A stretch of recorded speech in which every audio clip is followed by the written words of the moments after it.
Hello and welcome back to my channel. If you're new, welcome. Today we're talking about a My Hero Academia fanfiction called Just a Myth. Details about the fanfiction will be in the description below. I love this entire fanfiction, but Shota basically has like an obsession or like a fondness, because it's like nostalgia to him for mermaids and the whole myth surrounding them, because from childhood he's been told stories and he just kind of fell in love with the myth. So it's always kind of like, it's a secret. It's like, it's not like he's ever told anyone other than obviously like his friends, right? But like his two closest friends. And so he's always loved them. So when he finally ends up meeting one, he's a bit panicked because he's like, oh my god, it's like a teenager all over again, right? So him and Atlantis, they end up meeting. Atlantis is kind of scared because it's like, human, don't hurt me. And Aizawa was just trying to worry about like, do I look cool?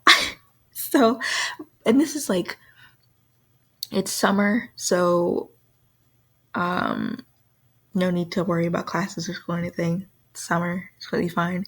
And he spends basically like the entire summer with Atlantis and showing him things, and like, it's like donuts, right? It's like, oh, it's a breakfast type cake, right? And showing him things like some games and kind of telling him about his world. And he is a kind of like, again, because he's so in love with the idea of Atlantis and like, he's a merman. It's like, oh my god, right? He's a mermaid. That he's like kind of like insecure a bit, because when he learns like, oh, heroes, it's like, oh, that's who you are. And he's a little insecure. He's like a little insecure because obviously he's an underground hero. It's not like he has anything to show off. Like, yeah, I'm top whatever, right? It's like, I'm top 10. It's like, no, he's like an underground hero. No one really.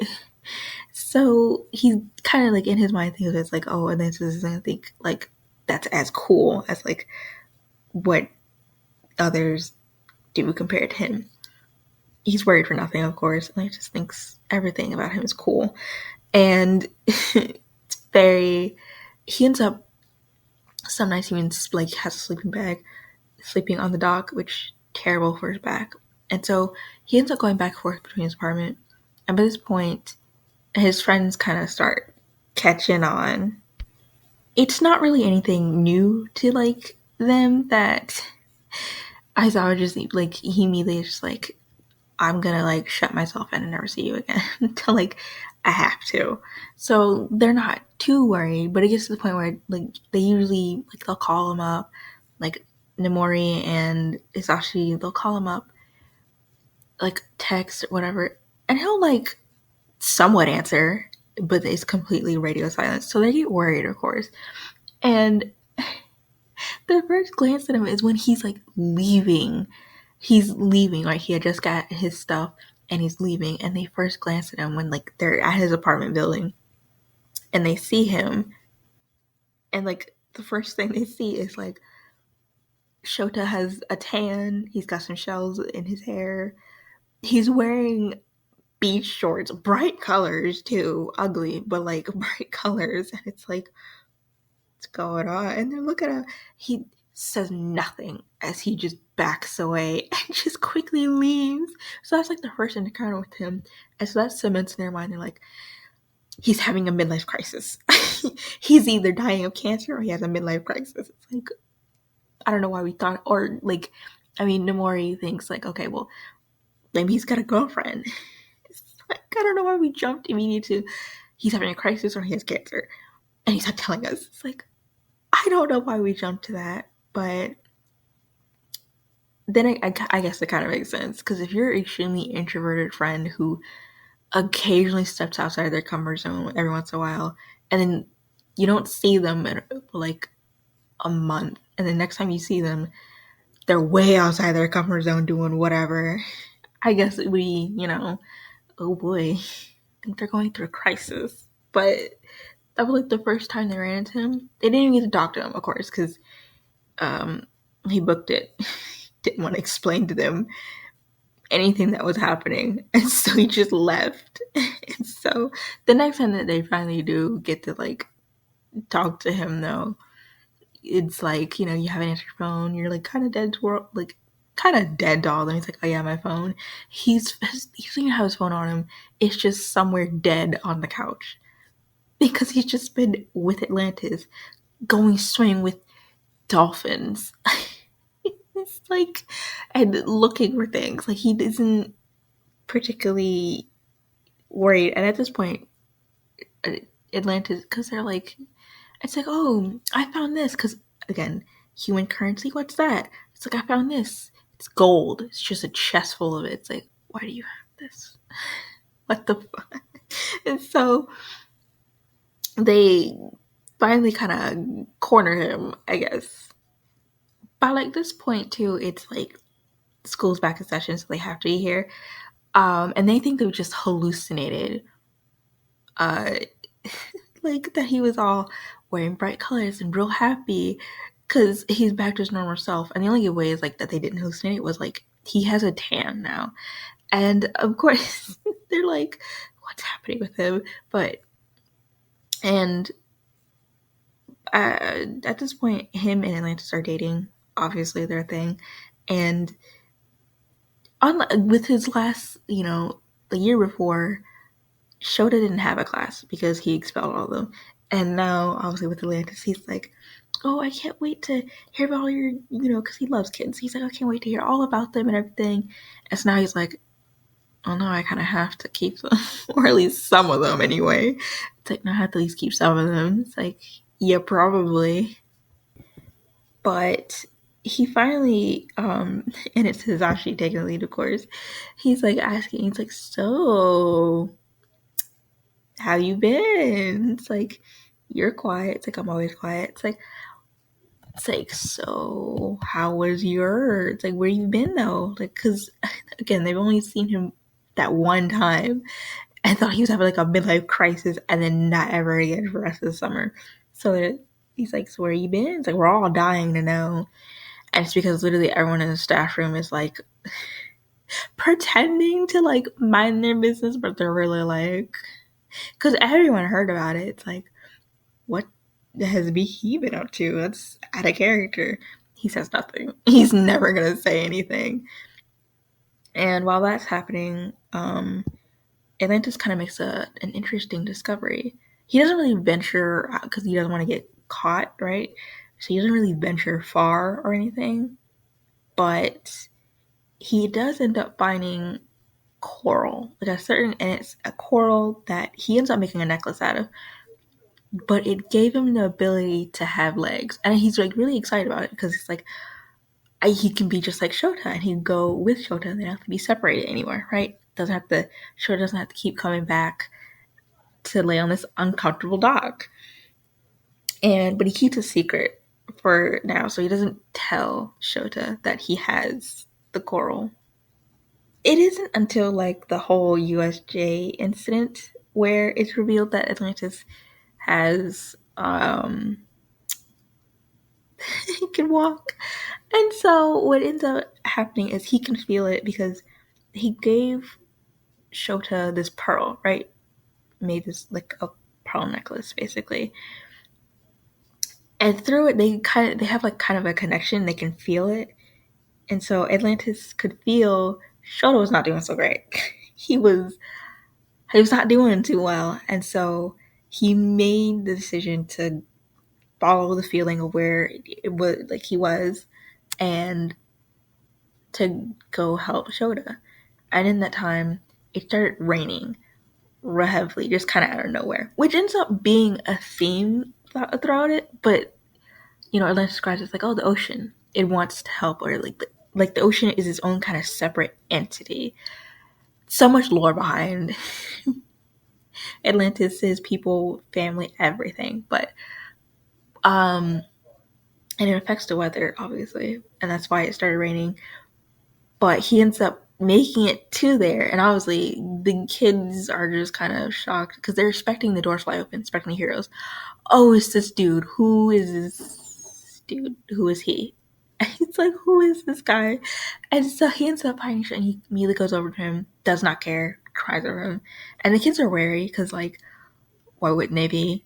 But, he doesn't, Atlantis doesn't even flinch immediately. He basically has, like, it's not a quirk, obviously, it's magic, but, like, just kind of pass it off as a quirk to everyone else. But he immediately starts basically just like water bending the water to cover Shota entirely and starts healing him, which is great. And then you just hear it, and it's like, oh, bones start popping back into place because it got dislocated. And it's like, you know what? It doesn't sound great, and it's probably a good thing that he's unconscious to feel that. It's like, oh, you dislocated your shoulder. I got this. Hold on. Let me just. Oh, it pops back. Don't. It's fine. I'll just walk with. You just knock me out first. I'm gonna have to feel that. Just knock me out first. Don't ever heal me like that. And it's it's very clear like a powerful kind of, because again, it's not a quirk, it's magic. And that's when the heroes come in and they notice, obviously they notice him next to Shota, and they're again wary, like, okay, but they still like, okay, they see that he's completely healed though, and it's like they still get him checked out, obviously, by Recovery Girl, but if he's completely healed, and Recovery Girl's even impressed when everything settles down, they're intense and everything. Like, Recovery Girl's impressed because it's like nothing ever happened to him. Like, that amount of healing is like nothing ever happened to him.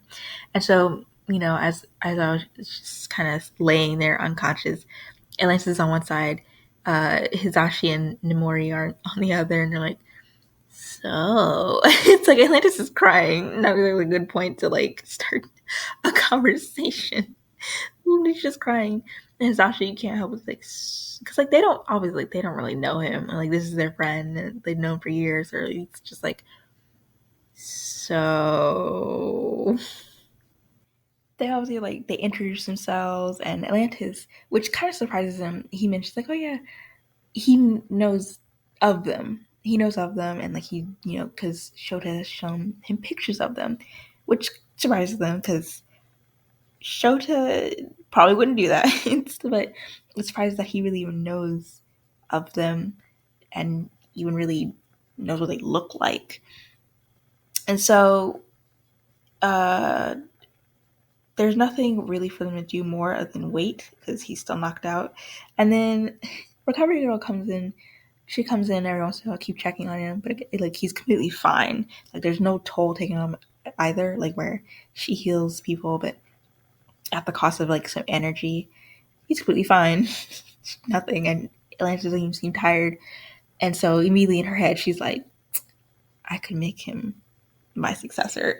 And this was already interested anyway, but um, they kind of, they don't really strike up much of a conversation because he was so like so focused on Shota.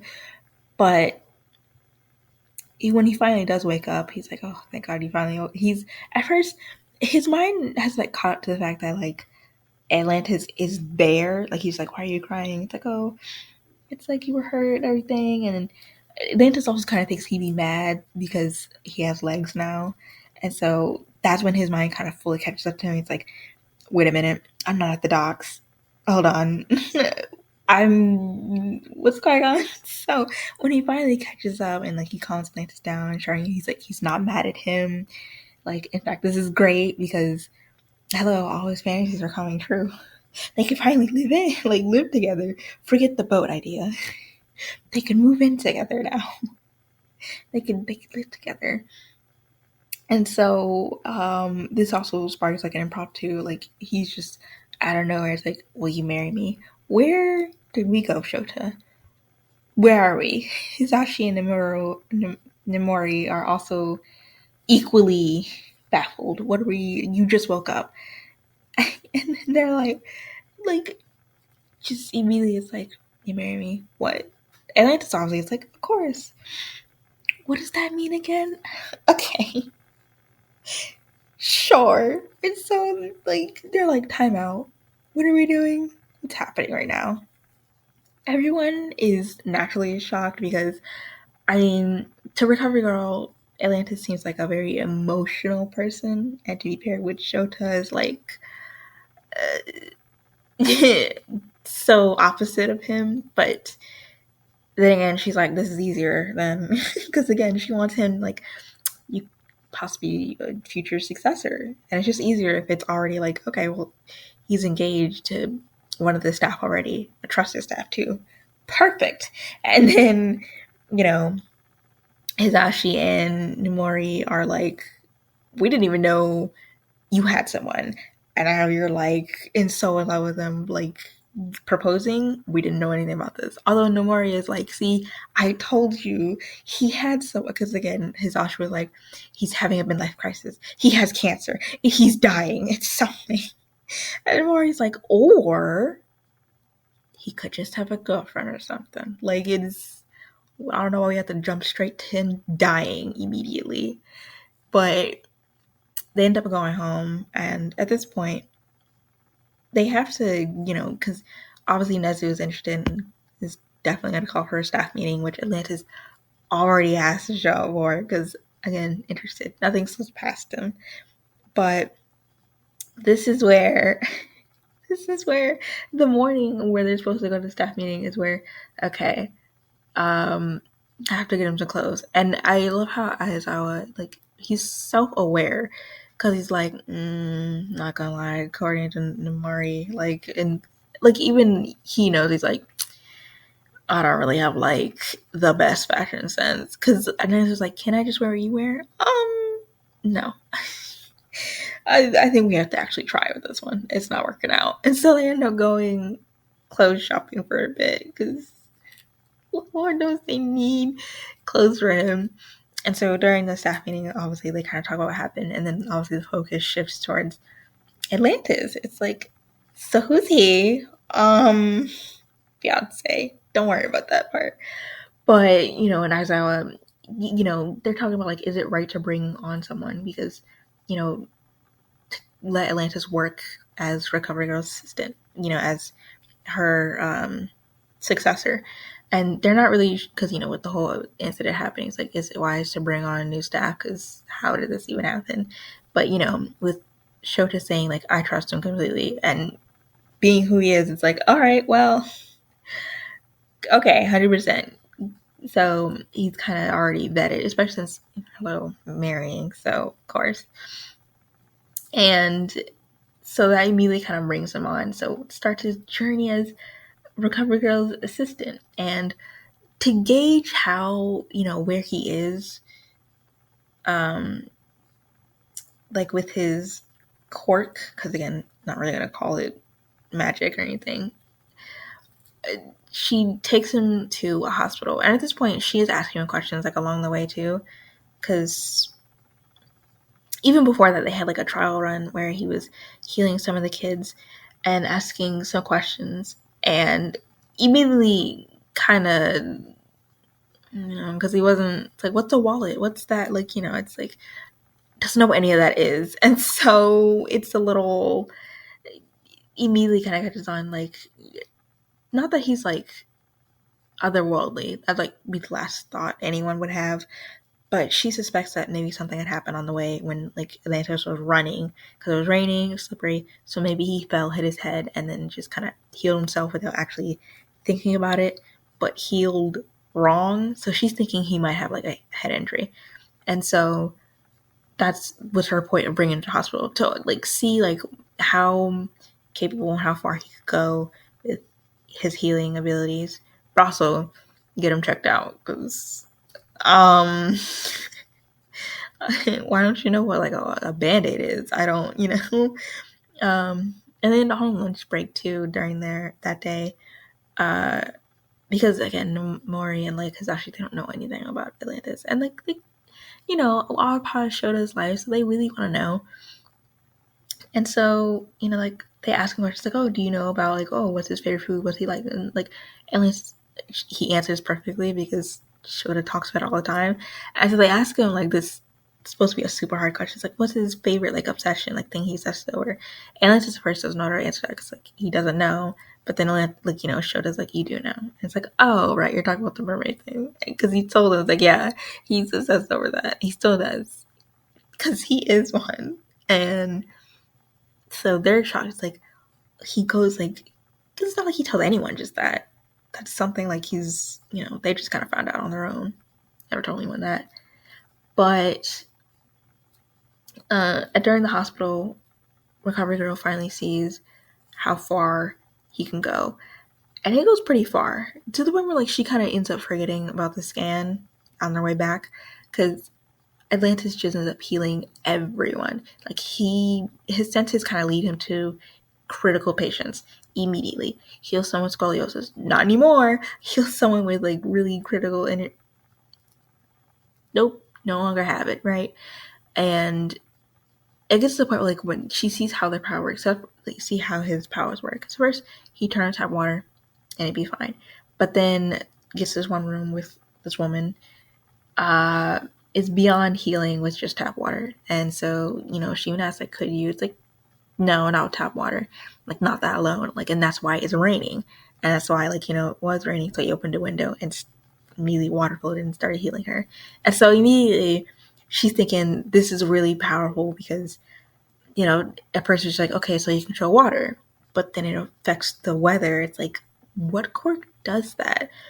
How powerful is it? And so he just goes around on the floor, just the entire of the floor, because it's all of them are like in critical condition or like kind of not beyond saving, but like, it's like they're teetering on the edge and there's not much anyone can really do.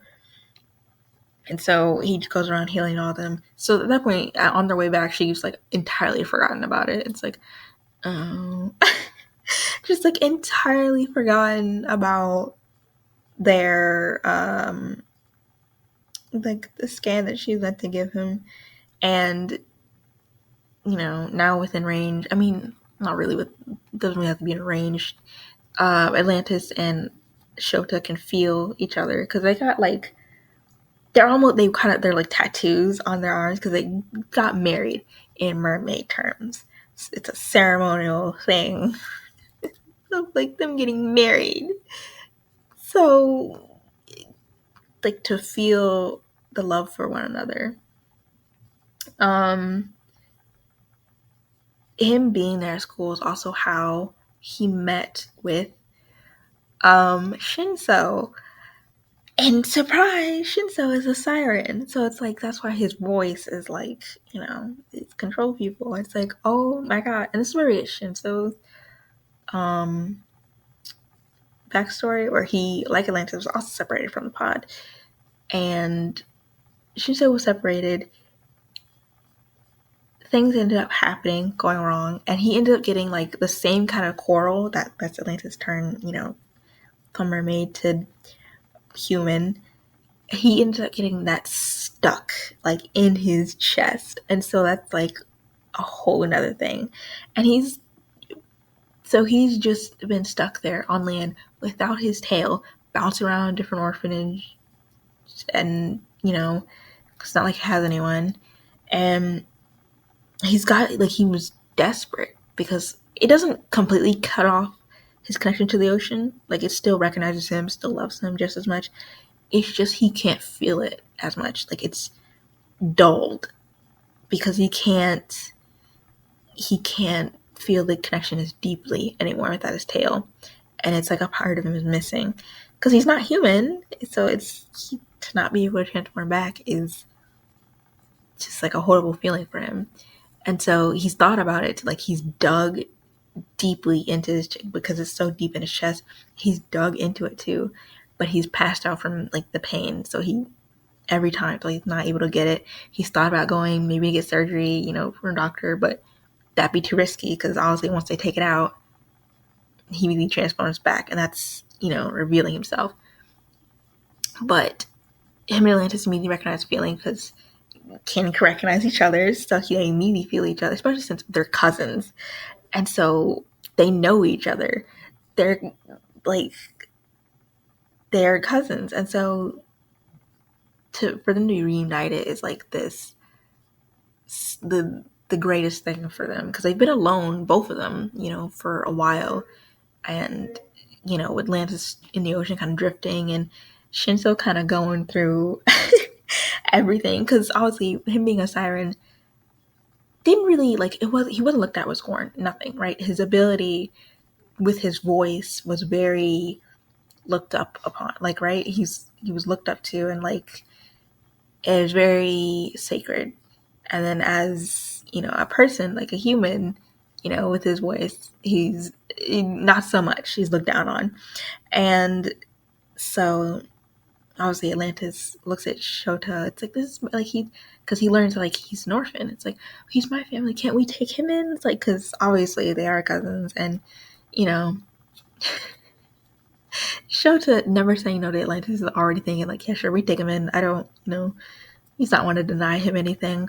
And so that's where, like, in return, Shinso is like, well, you wanted to get married, right? And he still knows the ceremony. He has all the paints and everything for them to be married in mermaid terms. So that's where the whole tattoo comes from. And it's very, I love it. The reunion between them is so sweet.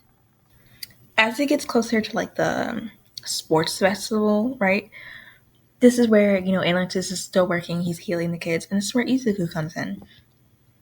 He heals his injuries. Izuku's very fascinated with, Atlantis, just in general, about his everything. But also just like, there's something there. Like, he's kind of happy to see him. And then Atlantis obviously recognizes it immediately. He's like, the ocean really likes you. Again, no idea what that means for Izuku. He's like, okay. But like, the feeling of still like, yeah. But like, he tells Shinso and like Aizawa. Aizawa is immediately like, uh oh, what does this mean? Like, because it's like the ocean likes him. It's like, oh no, what does this mean for him? Oh god. Like, he's like, the problem child just gets worse. What's happening? And so during that whole confrontation where, Shinjo shows up, during sports festival and to gauge their class, he really is doing it to meet Izuku because he's like, he wants to see like what has Atlantis so fascinated. It's like he wants to see like, and so meeting him, he's like, the ocean really does like him. And he's like, oh my god. So they're like, what's up with Izuku? It's always kind of, I was always like, oh okay. So now I got to keep my eye on him. Fantastic. At one point, he's like, is he a merman too? Like, this isn't. Please don't. But they end up. So when the sports festival like really does end up happening, it's like, and they're all kind of looking at it, like it's so clear because like anytime you really just heal him, it's like it's just there how much the ocean is like in him. No idea what that means still, and he just kind of takes it all in stride because he's just like ready to accept it. Of course, Izuku doesn't really know, like, his quirk is like reacting to Atlantis. Not in a bad way, of course, but it's like, he doesn't know why. And of course, he's never had a quirk before, so he just kind of assumes almost like it's normal or like it's not really, like, it's another mystery, but nothing dangerous. Because it doesn't really feel dangerous, but it's also kind of weird. But he doesn't really have like anything to compare to because, again, not like he's had a quirk before. So he's really just kind of going off of feelings here. Meanwhile, we got this whole side plot going on between Shigaraki and uh, Kurogiri where he's not doing too well, right? Shigaraki, that is. I mean, he's normally like, he scratches his neck, he's irritated, he's whatever, right? And so Kurogiri, his first orders anyway, like, are really to support Shigaraki and really to, just kind of in general take care of him, be a nanny for him. Those are his orders. So he really does take that, And so he ends up hurling him to like the ocean, and Shigaraki immediately feels so much better, right? And so he's like not scratching his neck. He's actually happy and he feels great. And so and not often, but whenever it's like, he starts kind of taking him to the ocean until something kind of starts happening with Shigaraki, where it's like he's not even sure who he is anymore. His hair starting to turn colors, right? We're starting to go black, right? And so his skin isn't as like dry, itchy anymore. Like he doesn't scratch his neck anymore, but he does like love, like he wants to go to the ocean more and more. And so, Kurugiri seeing this, and his orders again being take care of him, he's like, what if we just what if we just leave? Basically like escaping. He's just like, what if we just leave? Like, he's thinking about it because it's like whatever is in best interest for him. Unfortunately, they probably won't get that far because they're, clearly being watched. Not great. And while that's happening, things developed where obviously after the whole hospital incident, recovery girls talking to Nezu and they're like, his quirk is beyond anything she'd ever seen. And he might actually have like a shot like at healing, All Might, healing Yagi. And of course he's like, he's like, he doesn't want to get his hopes up, which is understandable. But, taking there and assessing him, they're seeing it happen, and Atlantis is like, he immediately clocks like what happened, because whatever happened, no normal person did this. And so immediately it's like, pause. Where are we? What's happening? But he says he can heal him, but obviously not here. It has to be in the ocean. And Shota immediately knows what this means and implicates. He has to transform. And so his secret's going to be out. And more people know, the more danger he's going to be in. And he's so not excited for it. But they end up agreeing to it anyway. So he ends up going back to the house, end up grabbing Shinzo. It's like, get the paint. We gonna need to do a ritual. He's like, all right, let me get it. So they're off on an adventure.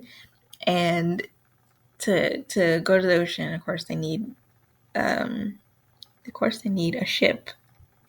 And of course that just means they end up going to gang Lorca. And Shinzo was immediately like, oh, and this is going to love him immediately. And yeah, not surprising. He loves him. He immediately loves him because he's just like a killer whale.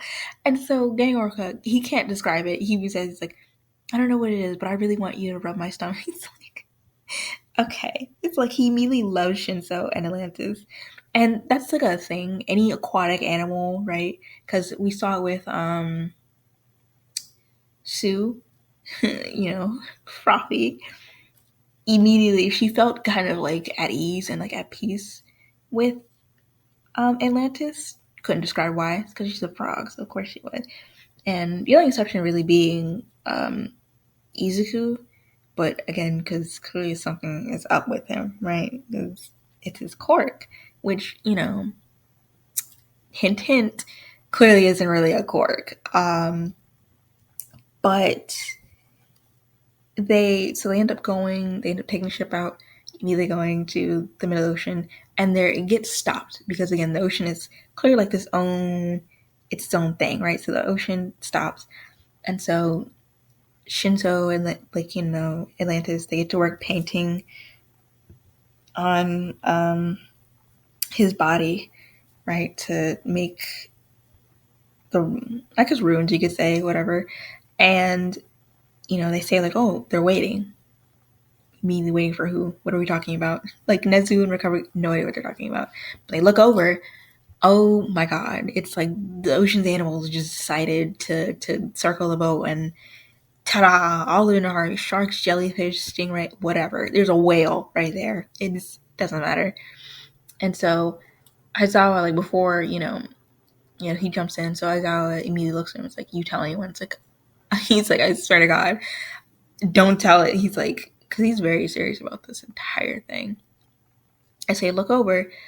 Oh, Shinzo and, them don't hesitate, jump over. Because even though he doesn't have his tail anymore, the ocean, again, still loves him very much. And it ends up kind of having, it makes like a little water platform for him. Keep him above water. And so it drags Yagi in. And so the ritual starts and starts healing him. And so ta-da, he's healed. And now everyone's reeling from, oh my god, you're not human. Nezu was like, you know what? Should have seen it. I mean, hello. He's kind of like a, an intelligent animal, so like, sure, why wouldn't other beings exist? But this is when the talk has to get serious because Atlantis goes behind the history of like, whoever did that to you is ancient magic, and that's not normal. It's like, ancient mermaid magic, and they have no idea what the hell is doing on land. And so this is where we learn the backstory behind All for One and One for All powers from the kingdom, from their kingdom of Atlantis, because he's named after it, and the whole history behind it. And so this turned into something way bigger than they expected. So they get everyone involved, right? Night Eye, Mario, like they go talk to the agency, Izuku's involved, of course he is. And obviously during that meeting too, they sense it immediately. Another merman's nearby. They're like, no way. And it's, Night Eye. But of course, Atlantis and him recognize each other immediately. They're cousins. This is great. His power from the future, magic. But it's severely dimmed. So him only being able to see your future, touch your face for, and only being able to see whatever how many seconds of it, is like a less powerful version of what his originally was, apparently, because the years of living on land without his tail is like, his colors have severely dimmed and everything. So he kind of looks unhealthy to mermaid standards. And so they're, surprised by, like that's his, and Shinso doesn't really remember him. Like, they're family, cousins, but he was too young to really remember him, so he doesn't, but still, family, especially since, let's be real, how many others are there? And so they're real happy about it. And this kind of lets out all the bag. It's like, because they were afraid at first that Nai wouldn't believe, like, about the whole mermaid situation. Nope. Turns out he is one. And so, he's like, oh, that's what you wanted to talk about. And so, and then we find out the reason he wanted to choose Mirio to inherit the power at first place was because he looked through his family line, like his family tree, and he had ancestors that were mermaids. And so it's like, this is a shock to Mirio. He's like, oh my god. And it's a shock to Izuku too, because again, it's actually magic and it's sentient. Like, it kind of, not think for it can feel for itself. And because again, he's never doesn't have a quirk, never had one, didn't have anything compared to. So he kind of always thought it was normal to have this kind of buzzing feeling as if it's like, something is there. No, not at all. But he's never had anything to compare it to. And so they find out, All for One, basically with the intention to wipe out all the mermaids. Like, fantastic, dude. He was one, by the way. And so he's like, I'm just going to kill you all. What the fuck? And so we find out Yagi's mentor, also a mermaid. Okay. So this is a long battle. Shota's just tired. He's like, of course, ancient power, magic. You passed that on to... Of course you passed it on to Izu. Sure, why not? Pass it on to some 15-year-old. And this is where, Izuku, like, he says, like, oh, is that why Shigaraki was shouting at him? He was shouting at him that, like, you're cheating. Like, you don't feel the same. It's like, what? Because, like, he could feel that. Shigaraki doesn't know what it is, though. Because, I guess, with all the brainwashing and everything, like, why would he know? Like, he would originally... He's very clearly a mermaid. And so he felt that in the Izuku, just like Atlantis and Shinso, but he didn't recognize it. He just knew it felt off and didn't know what it was. It's why he feels a piece of the ocean, but doesn't know why. And it's why after the visit with the ocean, he feels like he doesn't know who he is anymore. And so he's conflicted. And he's also more stable now, mentally. Thank God for that. And so he was literally going crazy with being deprived of the ocean, right? And so all with all that said, Nimori and Hizashi end up finding out that Atlantis and Shinzo are mermaids, of course, because they end up just showing up one day and just out of nowhere. It's like the ocean's kind of preparing them for something, because out of nowhere, the coral that was stuck in Shinzo's chest just shot out and just crashed into the oven, so it shattered the glass immediately. And so now he has this, surprise. Now he just has a Stella bag. He's real happy about it.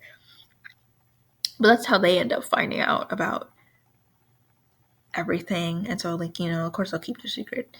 And that's also why they have to move, because out of the apartment, a lot of noise. It's fine, though. The treasure chest that, Atlantis found with all the gold and diamonds in it, rich. So they end up moving to a house with a pool. Everything's great. And then he gets a call. Shota gets a call from one of his students. It's Kaminari. And he's like, do you have a twin? What?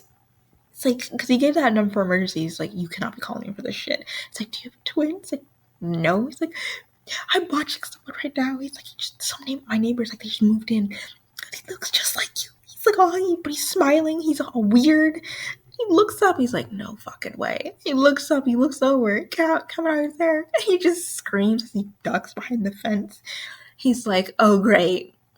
We basically, and Shinzo's like, oh, so we basically just moved, like, the biggest secret into his backyard. That's nice. And so he's like, and they also just like, please don't talk to other students. No one needs to know we're here. And so Shinzo, to like keep the secret of like them being moved there, has like a cup of water, ends up throwing it onto Kaminari's pants, and takes a bunch of pictures, and he's like, if you tell anyone that we're here, I will print this out. I will put these pictures all over the school saying, you pee your pants. It's like, I will. Kaminari starts crying because he's like, I wouldn't cut the secret if you just asked me. He's like, every window. It's like, and like just starts comforting him. He's like, oh, I'm sorry about him. You're okay. And he water bends the water out of his pants. And so he's like, let's go like make some. I don't remember what he even said the microwave was, now that I'm thinking about it. Heat box. And I'm like, the Kaminari, he doesn't even really think twice about that, even though that's a very weird thing to say. Doesn't think twice about it. He's like, okay. It's like, you're way nicer than Aizawa. Like, sure.